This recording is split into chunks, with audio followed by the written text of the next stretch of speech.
So the first game I wanted to show off today was an older game of mine, released originally in April of 2011, but I still really like the idea. This game was called Super Morse Code RPG. Super Morse Code RPG was the result of a game jam that lasted 72 hours, but also had the restriction that every team was given a specific handicap. For most teams, this was something like, the player must take up 75% of the screen at all times, or the player cannot move, or something like to that effect. For my team, which consisted of me as a programmer and an animator friend I had made over the years, our handicap was that we were only allowed to use one button. More than any other team, I really felt like we had been sort of pigeonholed into one specific type of game, either a rhythm game or a press the button to win the game type of game.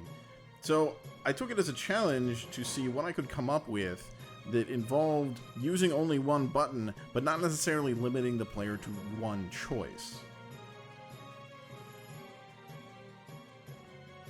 As you probably guessed from the title, I eventually decided upon Morse code as a way to give the player multiple choices while still only using that one input.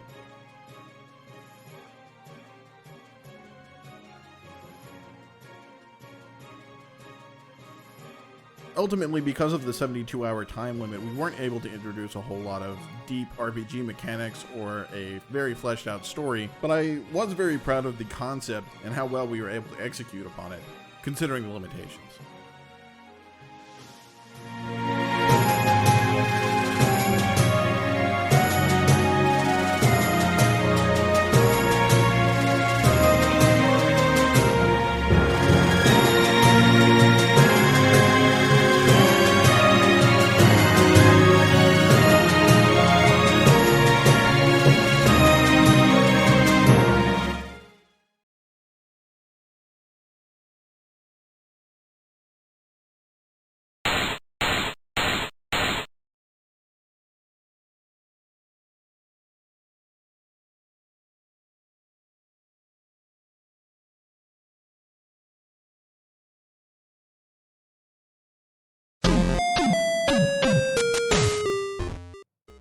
Probably my favorite Flash game that I ever worked on was a project called Grand Adventure. The writer/artist for the project had worked with a number of other programmers before I became involved, but ultimately what happened was I ended up programming it basically from scratch, so I kind of consider myself the only programmer to have worked on the project. Grand Adventure uses mostly Atari-style graphics and sound to tell the story of a heroic orange square exploring an abandoned castle in search of a princess. At first, the game seems pretty straightforward. The player has to go through a number of chambers in the castle, solving puzzles along the way, and collecting items and equipment that they'll use later on in the game. Pretty standard adventure game stuff. However, the more the player gets involved in the story, the more they will come to understand that something's not quite right.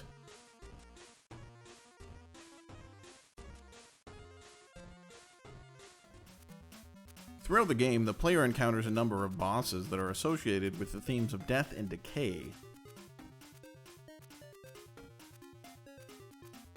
Aside from these three bosses, though, there really aren't any other creatures in the castle aside from the player. Tension sort of builds to the point where the player isn't even sure they're going to find the princess at the end of the castle, and even if they do, they're not quite sure what's going to happen.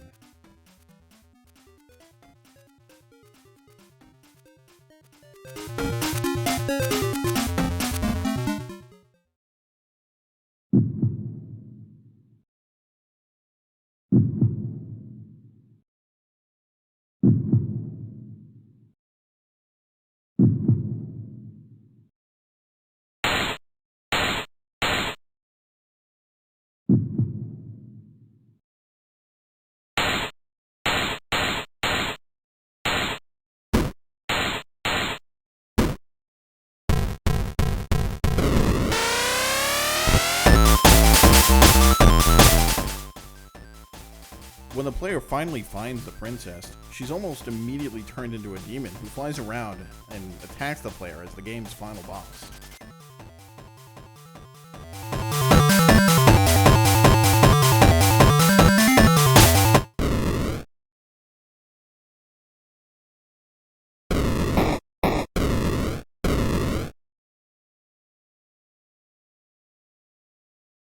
After the demon has been defeated, the player loses all of their items and finds himself back at the beginning of the game. The game hints at a true ending that can be attained by finding secrets scattered throughout the castle. However, the player only has a limited number of loops in which they can find and use these secrets before they are driven mad.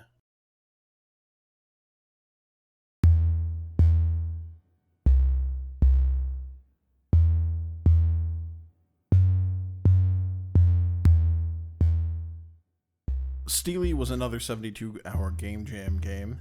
This one was for Ludum Dare 40 back in December of 2017. The theme of the jam was the more you have, the worse it gets. So we wanted to make a game that was all about picking up as much as you could carry and running away with it before the cops got there.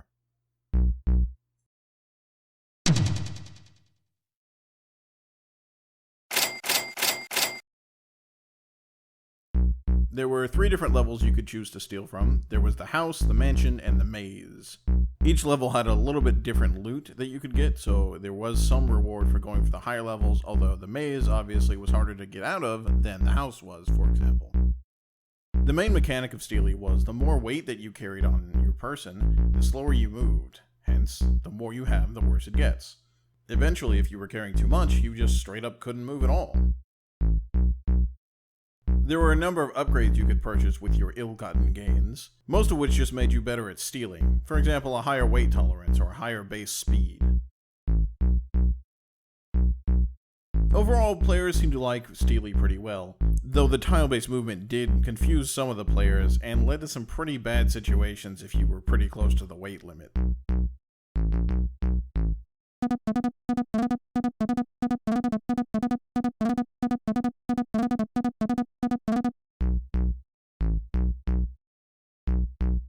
Although they do say, all good things must come to an end, right?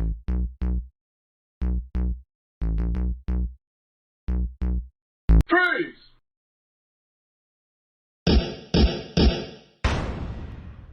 Steely was also the first and last game I made the mistake of making my own music for.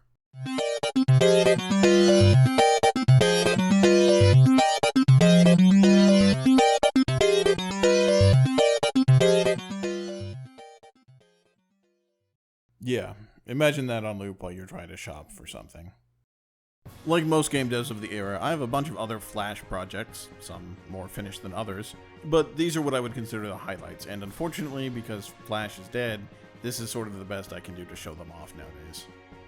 I hope you enjoyed this little bit of the past, and thank you for watching.